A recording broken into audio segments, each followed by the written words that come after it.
del acontecer nacional y regional, la vida política, las noticias y el análisis de AFN Político y algo más.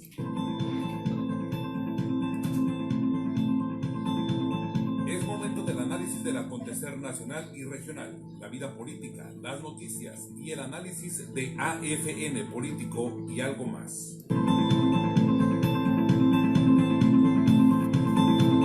Es momento del análisis del acontecer nacional y regional, la vida política, las noticias y el análisis de AFN Político y algo más. Es momento del análisis del acontecer nacional y regional, la vida política, las noticias y el análisis de AFN Político y algo más. ¿Qué tal? ¿Cómo están todos ustedes? Buenas tardes, muchísimas gracias por acompañarnos a esta segunda edición del día de hoy de AFN Político y algo más, que es una producción de Agencia Fronteriza de Noticias y de su directora, nuestra amiga y compañera Dora Elena Cortés. Soy Enrique García y agradezco enormemente que nos acompañen este día como de costumbre, en que le vamos a compartir lo más reciente, lo último. Gracias a quienes ya están conectados, ya están en sintonía con AFN. Saludo con muchísimo gusto a Gustavo Alfonso Jiménez Pensado, al maestro Salvador Cortés, a Antonio Carpio, a Marta Patricia Cortés. Saludos, don Gustavo. Gracias. Empezamos esta transmisión.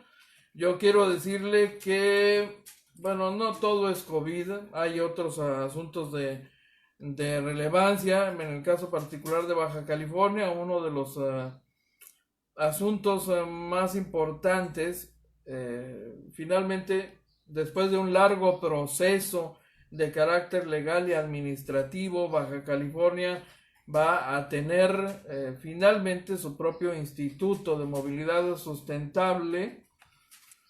El responsable, la entidad responsable de atender lo relativo al nuevo esquema de regulación y control del transporte público y en su más amplio espectro, pues el control y regulación de la movilidad urbana, que es un concepto mucho más amplio, es una visión mucho más amplia, no se limita solo al tema del transporte.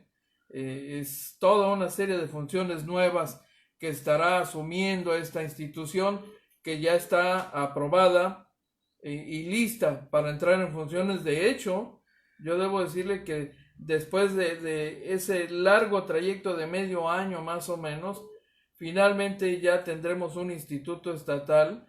Y adivine usted que el licenciado Alejandro Flores, que usted ve en pantalla en este momento, es el coordinador de delegados de la zona metropolitana. Ya sabe usted que la zona metropolitana tendrá un manejo muy especial. En la zona costa de Baja California se ha venido planteando desde hace algunos años la conveniencia y necesidad, urgencia incluso, de establecer políticas públicas que nos ayuden a manejar con visión metropolitana todo lo del desarrollo, lo relativo al desarrollo más amplio de la zona compartida entre Tecate, Rosarito y Tijuana. Y el manejo del transporte, por supuesto, tendría que pasar por esa visión, entre muchas otras decisiones compartidas entre Estado y los municipios que comparten de igual manera, valga el uso del término, esa zona geográfica de la costa de Baja California. Tenemos en la línea al licenciado, justamente al responsable, el coordinador de delegaciones, para que nos platique sobre este nuevo esquema que ya finalmente se activa, será realidad y será conveniente que todos estemos enterados de los pormenores de este nuevo esquema. Con nosotros, con ustedes, el coordinador de delegados de la zona metropolitana, Alejandro Flores. Abogado, buenas tardes, gracias por tomarnos la llamada, bienvenido. Gracias, don Enrique, me da mucho gusto saludarte una vez más. Hace tiempo que no platicábamos. Estamos a tus órdenes aquí ahora en el IMOS, bien lo dices, Instituto de Movilidad Sustentable. Y tu servidor, coordinador estatal de delegaciones en la entidad, nos vamos a ocupar sobre, como ya se mencionó, la movilidad general de de la cuestión terrestre en el estado. Bien comentaste, Enrique, si quieres entrar en tema, en esta nueva modalidad que se llama Instituto de Movilidad Sustentable, que acaba de ser inaugurado por el señor gobernador Jaime Bonilla Valdés, que fue uno de sus compromisos de campaña. Este pasado 30 de abril, el corte de listón fue el día de ayer, en donde ya el 30 de abril, como ya mencioné, empezamos a funcionar como órgano que controla todo lo concerniente a la movilidad terrestre en el estado, en la entidad, y el transporte público masivo desde el 30 de abril. Lo que tenían antes los ayuntamientos ahora pasó a ser responsabilidad del gobierno del estado. Y con este Instituto de Movilidad Sustentable estamos empezando ahorita en la zona metropolitana, como bien lo mencionas, Enrique, que es Tijuana, Rosarito y Tecate. Y la segunda fase, que ya en este mes lo vamos a iniciar, que ya prácticamente lo hicimos, es en la parte este del estado, que es Mexicali, San Felipe, y la parte sur, que es Ensenada y San Quintín. Así que estamos de pláceme, estamos de manteles largos, porque pues ya fue algo que se tenía pensado desde hace tiempo, pero no lo se había realizado, y ahora con la dirección del director Rafael Echegoyen, que es el director de IMOS, estamos llevando a cabo este proyecto. Abogado, ¿cuáles son las funciones más específicas que tendrá el instituto? ¿Qué funciones tenían los ayuntamientos que ahora asume el Estado a través del instituto? Así es.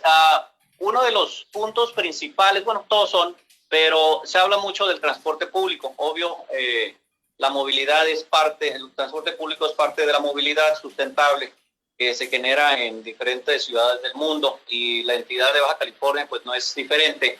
Y en este caso, los ayuntamientos por años tuvieron la responsabilidad de llevar el control del transporte masivo, taxis, camiones, calafias, los ERTs, que son empresas redes de transporte, que son los Ubers, Cabify, Didis. Estamos hablando de transporte de carga, transporte personal, transporte de turismo. Toda la movilidad que existe en el estado pasa a funciones de IMOS, pero con una idea: no solamente pasan el padrón de todos ellos que tenían los ayuntamientos, sino va mucho más allá lo que es el Instituto de Movilidad Sustentable.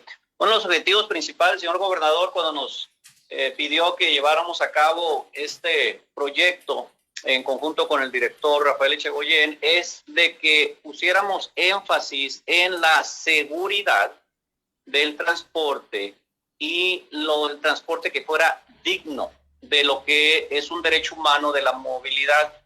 Es algo que, como tú lo sabes, lo sabemos todos, el transporte público tenía otros tiempos, pero ellos mismos querían que, se dice coloquialmente, que el piso estuviera más parejo, que estuviera bien reglamentado, lo que antes no estaba. Entonces nos dimos la tarea de hacer reuniones de mesas de trabajo continuas desde finales de julio, principios de agosto, hasta cuestiones por febrero, y en conjunto con todos ellos, concesionarios, permisarios, choferes, etcétera, todos los ángulos de lo que le faltaba a una ley sustentable, la ley de movilidad. Y esto llevó a que todos estuvieran de acuerdo, todos, en la corresponsabilidad que iban a tener ellos con IMOS, con el Instituto de Movilidad Sustentable, en el sentido de una participación con sus unidades más dignas, limpias, seguras, y que tuvieran GPS. Es un nuevo modelo. El GPS, como lo conoces muy bien, es un geolocalizador, que sabemos en cualquier momento dónde va a estar una unidad. En contacto con el C4 van a tener esta nueva fase, el transporte público, como comúnmente lo veíamos en algunos ERTs, como ya lo mencionamos, las plataformas de unidades de Ubers, Cabify, Didis. Ahora también va a estar en todo tipo de transporte masivo, calafias, camiones, taxis libres, etcétera. Todos. Y tú, Enrique, digamos que nos vamos en el taxi, en un taxi libre o de ruta. Van a tener un código QR, don Enrique, y dentro de ese mismo código QR, tú se lo puedes enviar a quien quieras y ese te va a estar viendo la localización de dónde vas desde tu origen a tu destino, tal como lo platicamos como los RTs. Todos van a tener esa seguridad. Van a saber exactamente por dónde vas. Por ejemplo, ¿dónde viene Enrique García? A mí me mandó su QR. Ah, mira, aquí viene por el Boulevard. Yo creo que ya está a punto de llegar. Esa sería la modalidad nueva del QR, una de las tantas. El GPS, otra. También van a llevar taxímetros electrónicos de nueva generación, donde ya hemos conocido anteriormente los taxímetros, obviamente, ¿no? Pero se podían modificar, se podían alterar. Estos ya no. Estos van a ser una nueva modalidad donde van a tener específicamente el costo desde que subes, empieza a andar hasta que termina, con un precio justo. Y otra de las exigencias del transporte masivo y público que muchos funcionarios estuvieron pidiendo y choferes es tener el patrimonio familiar, principalmente de los taxistas. Como tú sabes, muchos de ellos estuvieron rentando por años y muchos pudieron ya verse en la posibilidad de tener su propio permiso, su propiedad. Sabemos que concesión es una cosa y permiso es otra. En este caso, su permiso, que ellos pudieran tener su propio patrimonio familiar. Esto es, estaría a su nombre, ya no estarían pagando las rentas que están pagando con alguna persona moral o X. Entonces, estos son uno de los cuantos detalles que vamos a estar ahora observando con el despegue del Instituto de Movilidad Sustentable. Abogado, ¿tienen idea ya en este momento de cuántos taxis libres están autorizados para operar o cuántos están circulando con o sin permiso? No, ese es un punto muy importante, Enrique, porque son de los puntos que se estuvieron viendo sobre los taxis clonados o la invasión de rutas. Eso está en la ley, en donde se va a poner en el Código Penal, se modificó el artículo 250 para toda esa cantidad de miles, estamos hablando de miles, de taxis clonados que existen en la entidad. Se modifica el artículo 250 ter del Código Penal, en donde se especifica que se va a perseguir de oficio el delito de transporte ilegal de pasajeros o de carga. Y esto lleva una sanción de entre 6 a 2 años de prisión. Fue un tema muy socorrido. Desde hace tiempo dijeron, hay que poner orden, tenemos que poner orden en serio. Ya no se puede llevar ese tipo de acciones que se llevan en alguna multa o alguna suspensión breve. Pero no, esto ya va a ser en serio en la cuestión del Código Penal. Y asimismo, se adicionó un tipo penal que se va a perseguir también de oficio el delito relacionado a la promoción, organización y que obligue o patrocine el transporte público ilegal. Todo eso se está llevando a cabo para las modificaciones del Código Penal, para que dentro de la ley se cumplan con la normatividad reglamentada, que va a quedar ya en unas semanas el reglamento del instituto, y nuestras unidades no son de verificación, son unidades de control o de inspección, para que colaborando con nuestros observadores, que ellos mismos lo pidieron, los mismos transportistas van a estar colaborando con nosotros en cuanto ellos vean que hay un transporte clonado o detecten una unidad que no es de ninguno de los gremios. Entonces vamos a ir por ellos, porque ya no se puede permitir, el gobernador fue muy enfático en estos temas, no se puede permitir que se siga ese tipo de delincuencia disfrazada con algunos taxis. Entonces, es por eso una de las funciones muy importantes que vamos a tener aquí, en conjunto con la Fiscalía del Estado, para llevar a cabo estos procedimientos, Enrique. Legalmente, por ejemplo, en el caso de Ana, ¿cuántos taxis libres debieran estar operando legalmente y cuántos, hasta donde ustedes saben, en realidad están operando?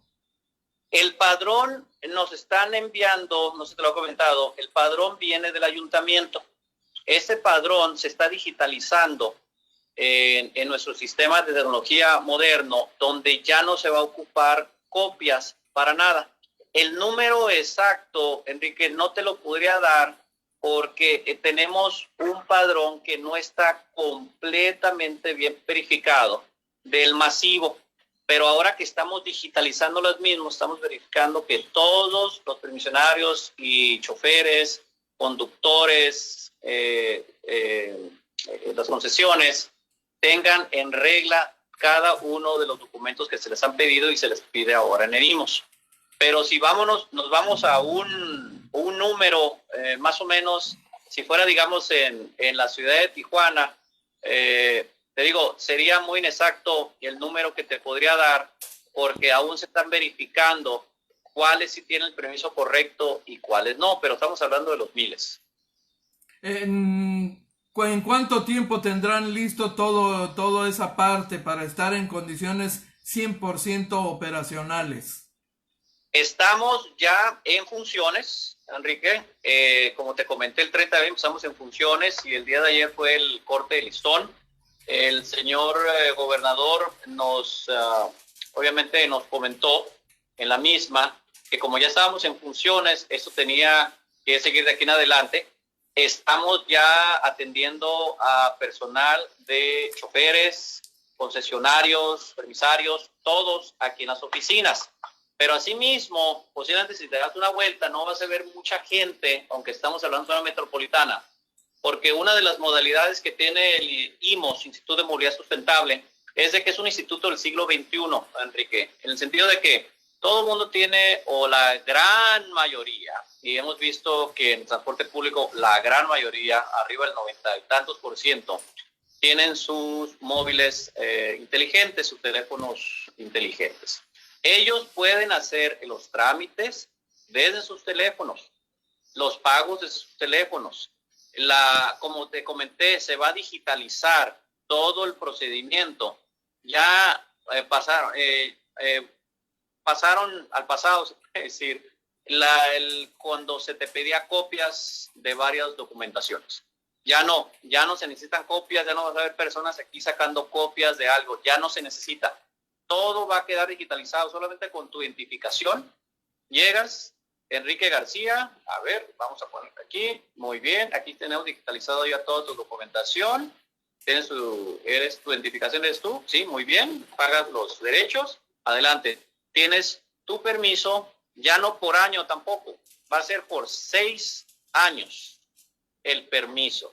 Otra de las cuestiones muy favorables y las bondades que está dando el instituto para todos los concesionarios de transporte masivo, de carga, etcétera, para que tengan la seguridad de que van a tener ese permiso por mínimo 6 años. Obviamente, como lo platicamos anteriormente, atendiendo a cada uno de los reglamentos dentro de los códigos civiles y penales.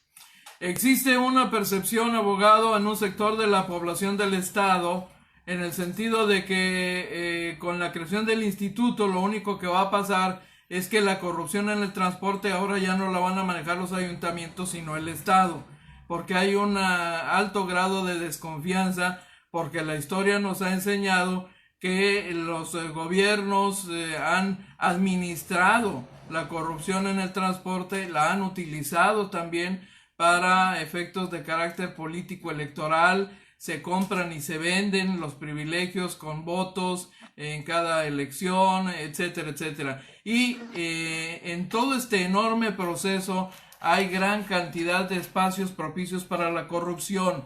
Las multas a taxistas simplemente se cancelan, se acumulan, los choferes se acostumbran a que las multas que les apliquen no van a tener efectividad. Hay un gran disimulo, ha habido un gran disimulo. Eso ha permitido la operación de taxis clonados. Hay también delincuencia organizada en el transporte. Se sabe desde hace mucho que muchos taxis que aparecen o funcionan como taxis libres han servido igual para trasladar ejecutados, trasladar armas, trasladar drogas, entre las muchas cosas que son el rostro de la corrupción que ha afectado al transporte desde hace décadas en Baja California. Ese es el nivel de desconfianza que hay. Sí, tocas el tema, Enrique, así es. Es por eso que lo que te comentaba, para abolir todo este tipo de corrupción que había en el pasado, que se dejaba pasar de alto muchos de estos actos y vandálicos por parte de algunas personas disfrazadas de choferes y que no tenían ni permisos ni avalados por ningún padrón. Es por eso que va a entrar este nuevo orden. Este proyecto de ley de vanguardia, Enrique, es ese sentido específicamente como lo acabas de mencionar. Es acabar con la corrupción de una vez por todas. Acabar con estos privilegios que tenían algunas personas. Ya no va a ser nada de procesos electorales. Ya no va a ser, oye, tienes que venir, si no, no te doy permiso. Ahora va a haber, déjame comentar también para que veas cómo vamos a ir viendo el tema de evitar la corrupción. El instituto se va a regir por una junta de gobierno. Esta la va a presidir Secretaría General de Gobierno con dirección, secretario federario, director general del instituto y 5 vocalías, donde van a estar Secretaría de Cultura, Desarrollo Económico, Hacienda Estatal, otro de General de Gobierno y me falta Infraestructura, que es el SIDURT. Todos ellos van a tener voz y voto para ver cualquiera de estos asuntos que resulten. Otra cosa también, no solamente, ya no va a haber permisos por 10 años, concesiones por 10 años. Se acabaron las concesiones, ya hay suficientes. Lo que falta es movilidad correcta en el estado.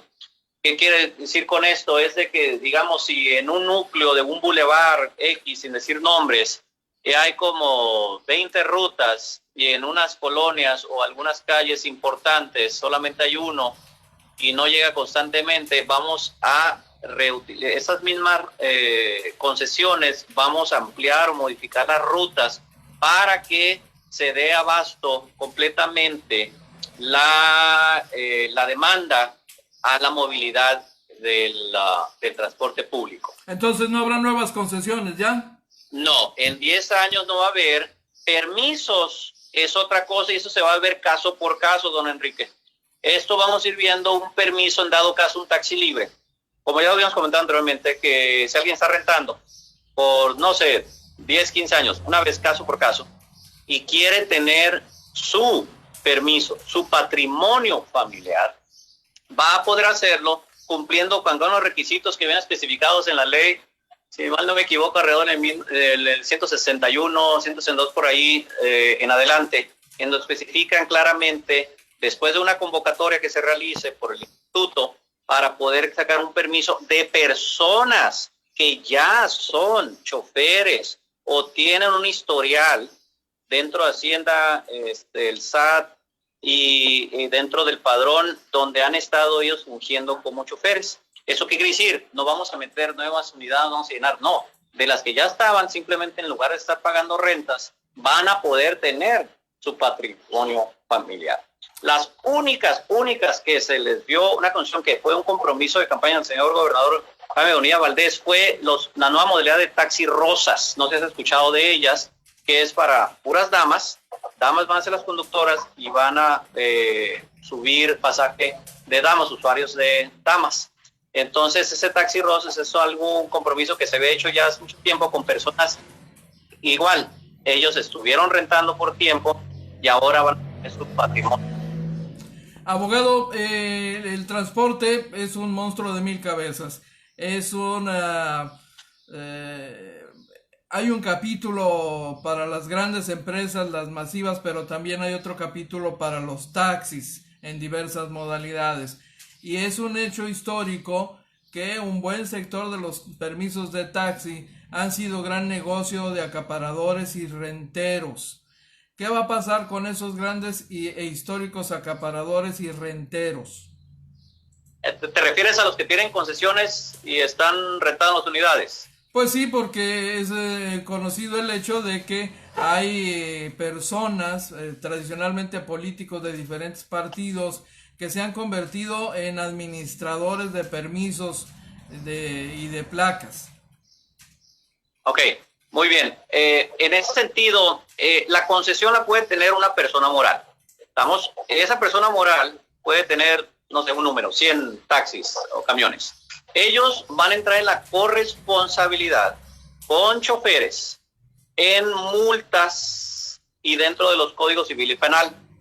Si el conductor, el chofer de una de las unidades que tienen ellos está cometiendo una infracción, la va a pagar el chofer, pero la corresponsabilidad va con el concesionario. Se le va a decir, tu chofer X de tal unidad cometió esta infracción, tú eres corresponsable, esta es la primera. Si hay una segunda, se le puede dar, una vez más, dependiendo del tipo de acción que haya cometido, se le puede suspender su licencia. Y también puede llegar al problema de la concesión, en el sentido de que si no tienen en control de el personal que tienen a su cargo, es donde van la corresponsabilidad, en la que ellos mismos estuvieron de acuerdo para tener un mejor orden del transporte masivo. Oye, licenciado, los taxis libres nos fueron vendidos como una gran novedad que iba a romper monopolios y terminó convirtiéndose finalmente en monopolio de unos cuantos, particularmente de políticos panistas, que son los que más tiempo han gobernado el estado y los municipios, y se repartieron permisos, gran cantidad de permisos, se obsequiaron como botín al término de administraciones entre regidores y algunos cuantos, y una de las grandes cosas que nos vendieron esas administraciones fue que los taxis libres iban a ser más baratos que los que conocíamos en su época y que iban además a usar taxímetros muy modernos y que eso iba a garantizar cobros justos. Lo cierto es que ese esquema no funcionó porque los taxistas terminaron ignorando la aplicación de eso, y no solo eso, también los estuvieron alterando e hicieron lo que les dio la gana con ese mecanismo. A la hora de la hora terminaron sin funcionar, cada quien cobraba lo que le daba la gana y terminaron probando ser un fracaso. ¿Qué nos puede garantizar que los nuevos sistemas de estos equipos que van a instalar ahora no van a convertirse en lo mismo? Perfecto, Enrique, tocas el tema en el punto de la llaga y es clarísimo esto.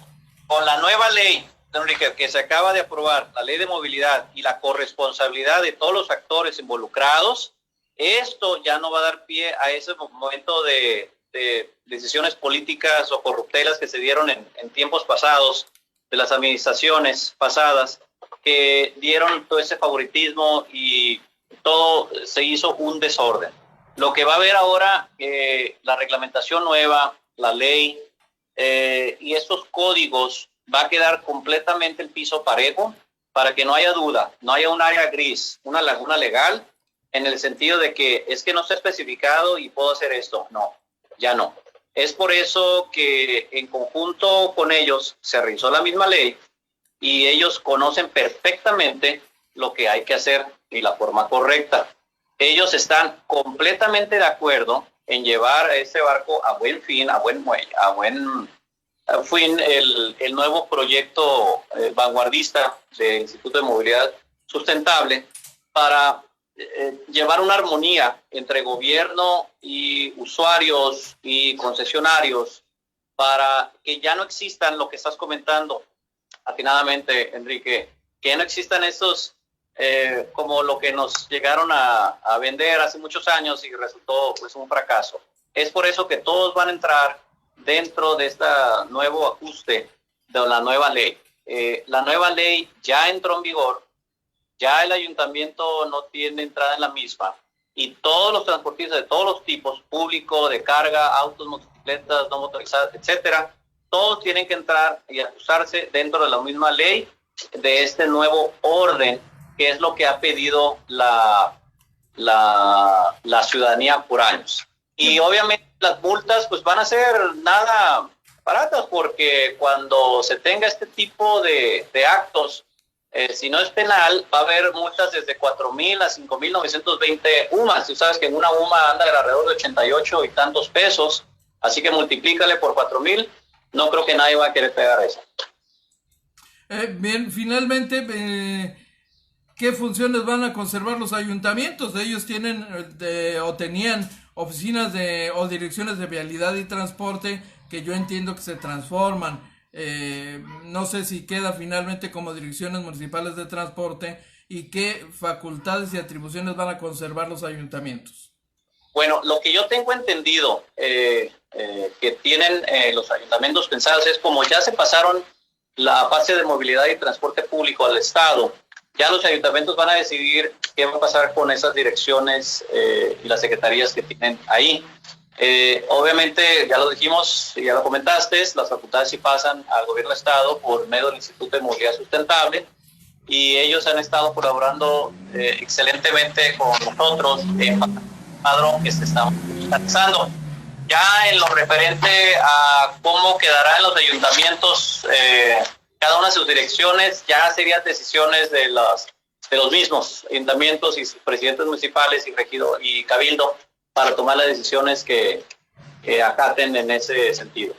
Abogado, finalmente, ¿cuánto tiempo tomará para que el Instituto Estatal de Movilidad Sustentable esté ya en condiciones 100% operativas? Uno entiende que hay una etapa de organización interna en lo administrativo, equipamiento, desarrollo de manuales, capacitación y luego, bueno, pues la parte del personal de campo que estará haciendo su tarea, etcétera, etcétera. ¿Lo tienen previsto por etapas o ya están al 100% en funciones? Acabamos de iniciar, como te comenté, el 30 de abril, estuvimos trabajando arduamente desde finales de marzo en la composición, desde la arquitectura, desde el edificio, desde los lugares, desde el equipo. Estamos trabajando hasta el fin de semana para tener esto ya listo. Estamos empezando como primera fase la zona metropolitana que comprende, que la comentamos, Tijuana, Tecate, Rosarito. En este mismo mes estamos ya habilitando Mexicali, Ensenada y las partes sur y sureste y sur de Ensenada y Mexicali, que es San Felipe, San Quintín. Esto en este mes de mayo, Enrique, debe de estar ya funcionando al 100%, muy cerca en todos sus ámbitos. Si no, entonces vamos a ir viendo sobre si es una futura plática que podemos tener, Enrique, y vamos viendo los avances del mismo instituto, pero ese instituto está acercándose rápidamente al 100% y debe estar en este mes. Licenciado, pues te vamos a tomar la palabra, ¿no? Para eventualmente establecer un contacto nuevamente en unos 10, 15 días o a fin de mes para actualizar la información y tener más datos sobre la primera fase de funcionamiento de la dependencia. Sí, esa instrucción del señor gobernador ingeniero Jaime Bonilla Valdés, que esto esté funcionando ya lo más pronto posible, así como con la venia del señor director Rafael Chegoyen, estamos trabajando arduamente para que esto se cumpla y el equipo de IMOS pues no puede fallar, tiene que trabajar porque el señor gobernador ya lo dijo muchas veces, aquí no hay vacas sagradas y se hace o se hace, no hay de otra. Perfecto, abogado, pues muchísimas gracias por compartir esta llamada con nosotros y con el auditorio de AFN. No, el gusto es mío y me da muchísimo gusto, Enrique, haberte saludado una vez más, esperemos que pronto nos veamos. Por supuesto, esperemos que así sea, una vez terminada la pandemia seguramente. Así es, a cuidarse, por favor. Claro que sí. Buena tarde, abogado. Buenas tardes, un abrazo. Bueno, pues ahí tiene usted, es Alejandro Flores, el coordinador de delegados en la zona metropolitana por parte del Instituto de Movilidad Sustentable, con estos datos que nos actualizan el estado en que se encuentra la institución, la nueva institución, que esperemos que efectivamente no venga simplemente a trasladar la corrupción que antes administraban los ayuntamientos y la concentre hoy el Estado, porque hay que decirlo con toda franqueza, la desconfianza sigue ahí, aun cuando el ingeniero Jaime Bonilla Valdés, gobernador del Estado, ha venido planteando que un objetivo central es ordenar, por vez primera, ahora sí, ordenar el transporte, erradicar la corrupción que ha imperado por décadas en la administración, porque lo que ha ocurrido en los hechos es que se ha administrado, los gobiernos han administrado la corrupción en coordinación en connivencia, complicidad con los eternos acaparadores y líderes del transporte que saben bien cómo funcionar en este esquema de corrupción político, electoral, y donde la danza de los millones ha terminado imponiéndose por encima de los intereses ciudadanos. Esa ha sido en realidad lo que ha vivido Baja California. Que conste. El tiempo dirá finalmente, el tiempo nos permitirá a todos finalmente enterarnos de cómo avanzan las cosas. Oiga, vamos a saludar a los amigos que nos están acompañando en este momento a través de la transmisión en Facebook. Gustavo Alfonso Jiménez Pensado, saludos. Alberto Alfonso López Elenes, nuestro compañero y colega. Jorge Ramos Hernández. ¡Hombre! Alcalde, casi gobernador. Será interesante platicar con Jorge Ramos, a ver qué planes tiene, se va a lanzar o no se va a lanzar. Supongo que está como la mayoría esperando la resolución de la Suprema Corte de Justicia de la Nación sobre la duración de la próxima, de esta gestión administrativa de Jaime Bonilla Valdés para afilar los instrumentos de guerra para el proceso electoral 2021. Como casi todos los partidos. Saludos, Jorge Ramos. Francisco Martínez, gracias por acompañarnos. Joan Espinosa, Armando Fidel Ramos Hernández, saludos. Gilberto Leiva, presidente del Comité de Turismo y Convenciones también. Licenciada Yolanda Cortés, Hugo Mondaca Domínguez, qué gusto saludarte, mi estimado Hugo. Alberto Escobrido dice: 1 de cada 9,853 habitantes ha muerto en Tijuana por COVID-19, o el 0.0001015 del total de la población. Esa es la realidad. Blanca Lilia Gándara, saludos. El maestro Antonio Salgado Rufo, ex dirigente del Magisterio, saludos. Alberto Escobrido dice: se manejan las cifras de letalidad en base a parámetros de la Organización Mundial de la Salud que exigen usar el factor de letalidad en base a los números de muertos y en base al total de los que salieron positivos en los exámenes de COVID, y no el total de habitantes del país, estado o ciudad. Por eso, el nuevo récord de letalidad en Tijuana por COVID: 1,037 casos confirmados con 203 defunciones y una letalidad de 19.57%. No hay que dejarse engañar. 1 de cada 5, no hay que dejarse engañar, dice Alberto Escobrido. Ramón Castorena, gracias por acompañarnos en esta edición. Nos dicen que ya tenemos que ir a la pausa, ¿es cierto? ¿Tan rápido? ¿Pero por qué, hombre? Pues vamos a la pausa. Faltaba más, sobraba menos. Una cordial invitación a que usted, si no tiene alguna situación de relevancia, pues permanezca en su casa.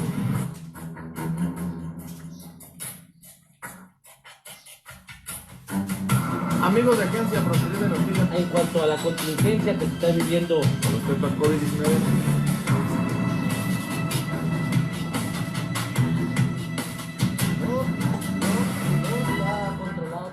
este problema.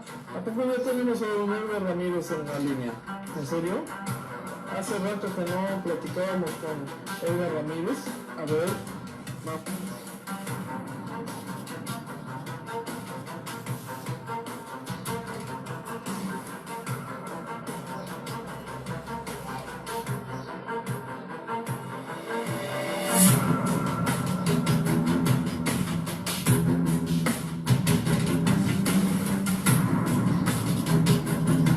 porque Tijuana tiene prisa de comunicación efectiva y atención oportuna. Regístrate en nuestro chat de WhatsApp oficial. Agrega a tu celular el número 664-349-9843 y envía un mensaje a través de la aplicación. Automáticamente estarás recibiendo la información que acontece en este 23 ayuntamiento de tu ciudad.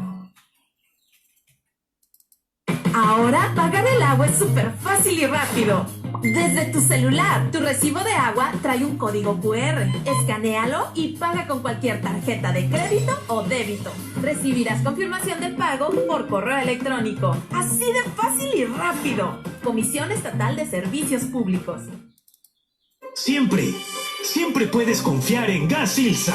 Gas Ilsa te garantiza el abasto de gas durante esta contingencia. Estamos preparados y listos para atenderte. Acude a una estación de Gas Ilsa cerca de ti o pídelo a domicilio al 971-7171. Gas Ilsa, 971-7171. Son tiempos de unidad, de demostrar de qué estamos hechos como mexicanos.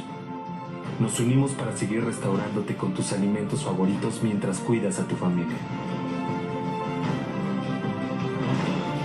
Tu compra ayudará a mantener nuestra fuerza laboral completa. Las propinas siguen siendo bienvenidas.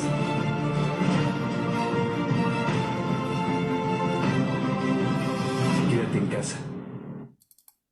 Hoy el mundo enfrenta días difíciles, una situación no vista desde la peste de principios del siglo XX. Todo el planeta se estremece ante esta contingencia y Tijuana lo debe de enfrentar con temple y valentía. Nuestra ciudad requiere que hoy actuemos con responsabilidad y solidaridad los unos con los otros.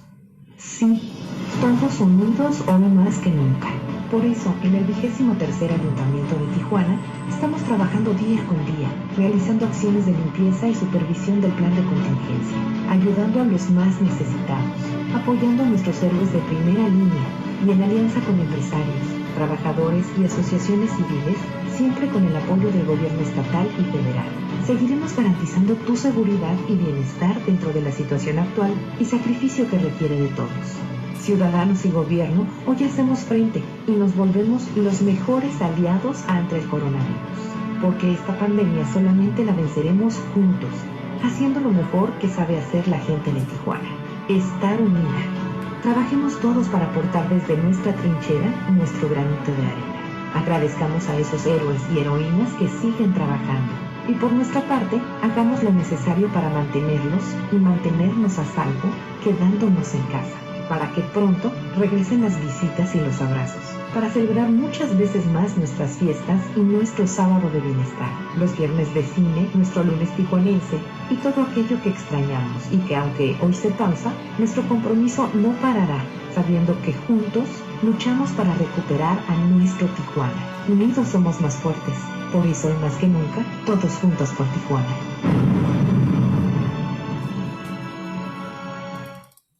Me quedo aquí de una vez.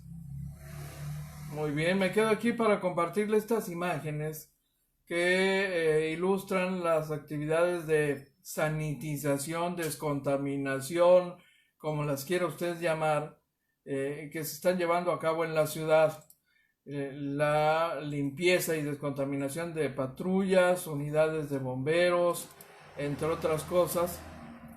Por supuesto también instalaciones públicas, edificaciones públicas, que es algo de lo que se está registrando en las últimas horas en la ciudad. Y agradecemos por supuesto que nos acompañe también Rodi Inyas. No entiendo el nombre, pero bueno, pues así está registrado. Rodi Inyas.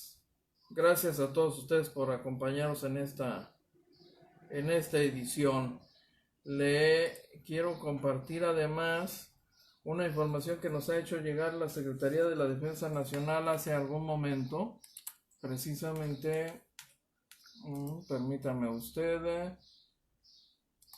Efectivamente, aquí está.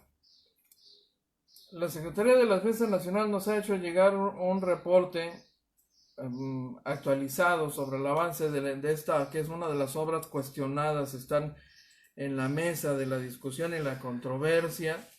Hoy, por ejemplo, esta mañana, El abogado, el doctor en Derecho, fiscalista, reconocido Adolfo Solís, participaba en la sesión en la asamblea, hoy virtual, por virtud de la pandemia, en la asamblea virtual de la Agrupación Política de Baja California para hablar sobre este amparo que promovió exitosamente y que logró que un juez me ordenara al gobierno federal una reorientación presupuestal para dirigir el recurso a la atención de la pandemia.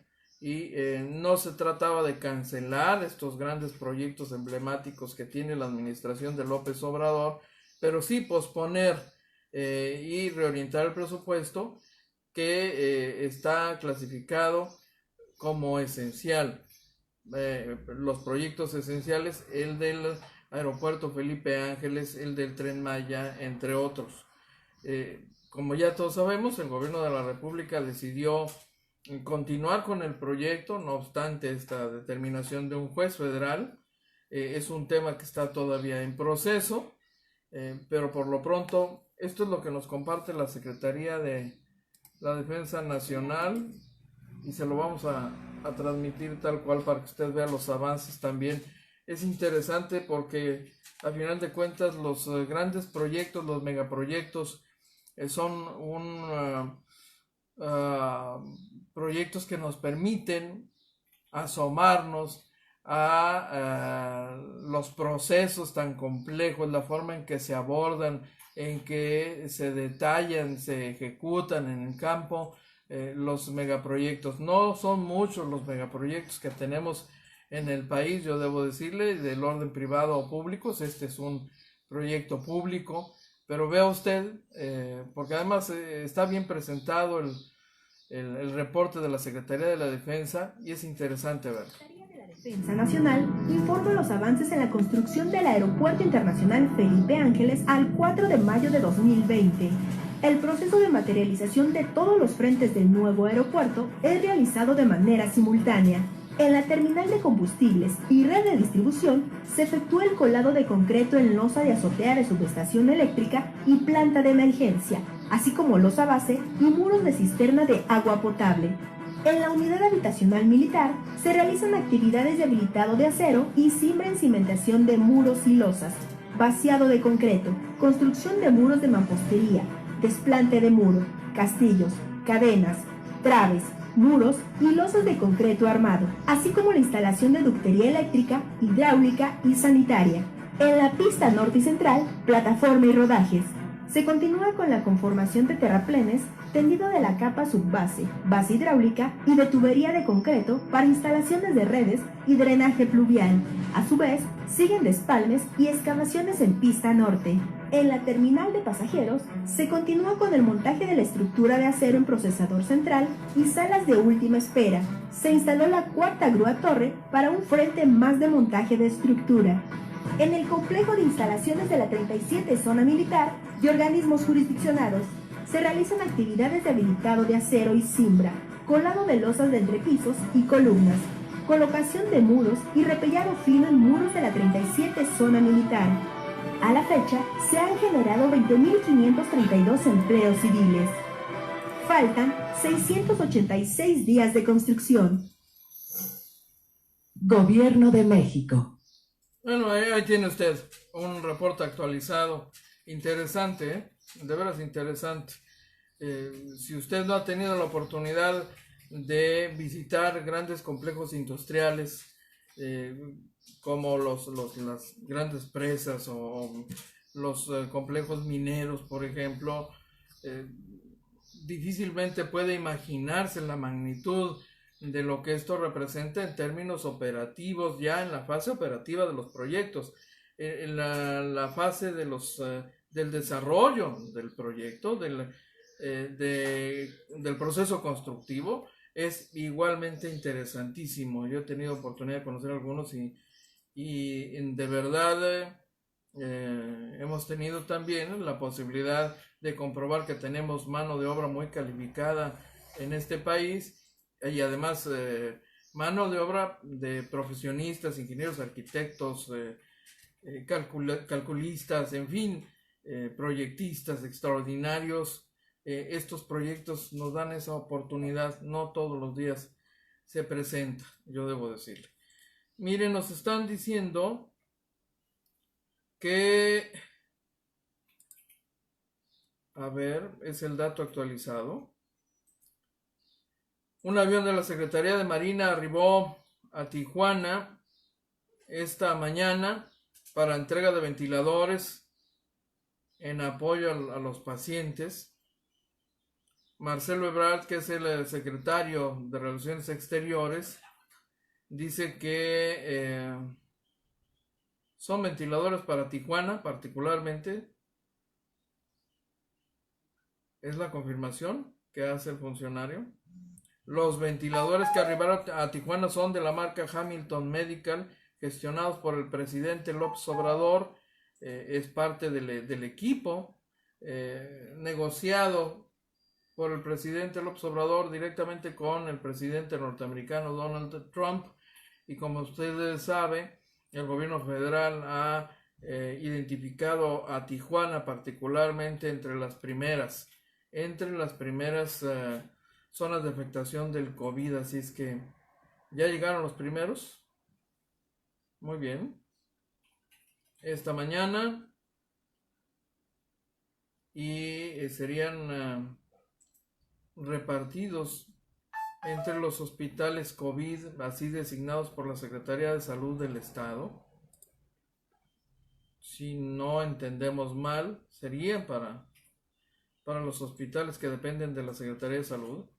Les recuerdo que el Instituto Mexicano del Seguro Social tiene su propio manejo, aunque el secretario de Salud de la entidad ha venido insistiendo en que cualquier pueda requerir el Instituto Mexicano del Seguro Social, la Secretaría de Salud de Baja California estaría ahí para respaldar, para cubrir, ya sea con ventiladores o con insumos médicos, según sea el caso, porque no hay que olvidar, el Instituto Médico del Seguro, el Instituto Mexicano del Seguro Social es la fuente por la que se ha canalizado más o menos la mitad de los contagiados y los enfermos graves de COVID, proporcional pues a la cobertura de salud que presta esta institución, la más grande del país, el Instituto Mexicano del Seguro Social.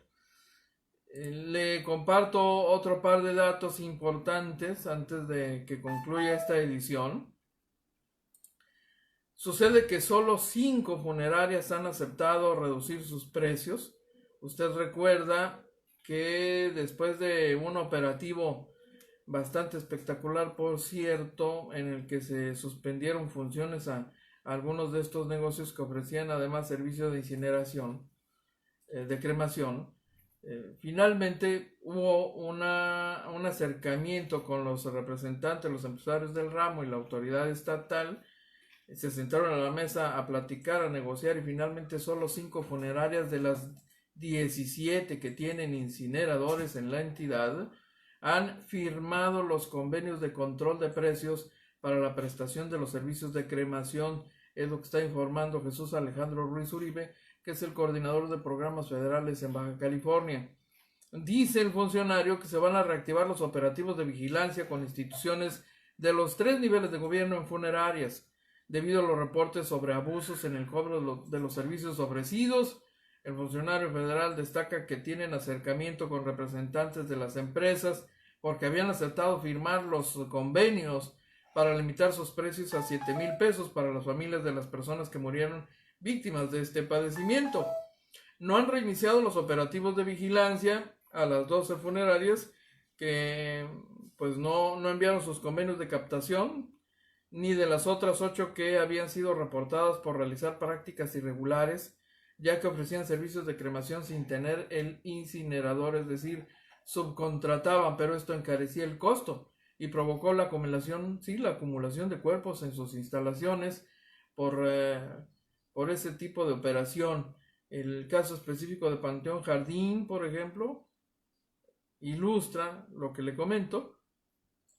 Dice también el funcionario que los operativos no se han reactivado en parte porque el personal carece de los trajes especiales para los trabajadores de las dependencias de los 3 órdenes de gobierno que van a practicar estas inspecciones, sobre todo para no arriesgar su salud. Ya se nos ha venido diciendo hasta el cansancio que el manejo de los cadáveres de las personas que fallecieron por COVID es altamente riesgoso y demanda medidas extraordinarias de protección personal para los operadores de esta etapa o esta faceta, esta parte de la contingencia. Le amplío el dato. Usted recuerda que estábamos en la primera edición cuando nos reportaron que un agente ministerial había sido baleado. Efectivamente, un elemento de la Fiscalía General del Estado fue atacado a tiros, transitaba sobre la vía rápida poniente, más o menos a la altura del puente vehicular Benton. Estamos hablando del tercer agente agredido a tiros en menos de 24 horas. Después del ataque, el policía trató de refugiarse, bajó del vehículo para buscar refugio, mientras los agresores huyeron, abandonaron el auto y se perdieron entre las calles de las colonias aledañas. No hay en este momento mayor información. No hay más información en este momento sobre lo ocurrido con este policía, quien no ha sido identificado. Corría, me parece que la versión de que este oficial perteneció a la hoy desaparecida PEP, la Policía Estatal Preventiva. Y un dato más es, usted lo sabe, esta decisión de habilitar como hospital la llamada Casa de los Zonkis, que es una instalación bastante amplia. Finalmente, después de una serie de trabajos técnicos, este lugar quedó convertido efectivamente, por lo menos la cancha de este estadio, quedó convertido en una zona hospitalaria y ya empezaron a trasladar a los primeros pacientes para su recuperación. Son dos pacientes COVID trasladados a este hospital auxiliar, que es un hospital, pero no para casos de alto riesgo, pues su manejo tendrá menos complicaciones. Estos pacientes básicamente serán trasladados del Hospital General, que ya están en el último tramo de su recuperación. No requieren, por lo tanto, continuar en las unidades de cuidados intensivos, pero sí bajo supervisión médica. Ahí fueron habilitadas 50 camas de manera inicial. Van a contar con ventiladores, tomas de oxígeno y demás insumos necesarios para la recuperación. Bueno, hasta el sistema de extracción de aire, etcétera, se instaló ahí en este lugar. Hoy el alcalde visitó las instalaciones. Lo hizo también el gobernador en momentos por separado. El alcalde y el gobernador estuvieron ahí supervisando ya los últimos toques a este hospital habilitado. Este nuevo espacio contará con 80 trabajadores, entre ellos 15 médicos, 15 enfermeras, camilleros y personal administrativo. Y si la Secretaría de Salud lo estima, de ser necesario, se habilitarán más camas en el lugar para los pacientes menos graves, para que ahí concluya su recuperación. Así que ya lo sabe usted. Tome nota para evitar confusiones. Este lugar no es para recibir cualquier tipo de paciente. No van a atender a cualquier persona que se presente ahí de pronto con problemas respiratorios, suponiendo que ahí lo van a recibir. No es el caso. Para eso las autoridades estatales ya han definido cuáles son las instalaciones del Hospital General.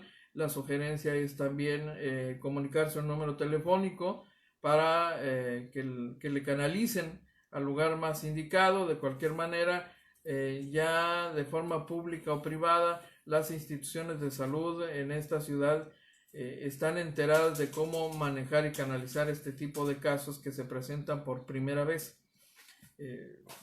Tome usted nota, porque Ya ha habido algunas confusiones lamentables en los últimos días y es importante que la gente que de pronto se encuentra en esta circunstancia difícil, dramática, de tener un ser querido que de pronto se pone mal y luego se complica con gran rapidez, pues lo único que piensa y lo único que quiere es que su ser querido sea atendido a la inmediatez.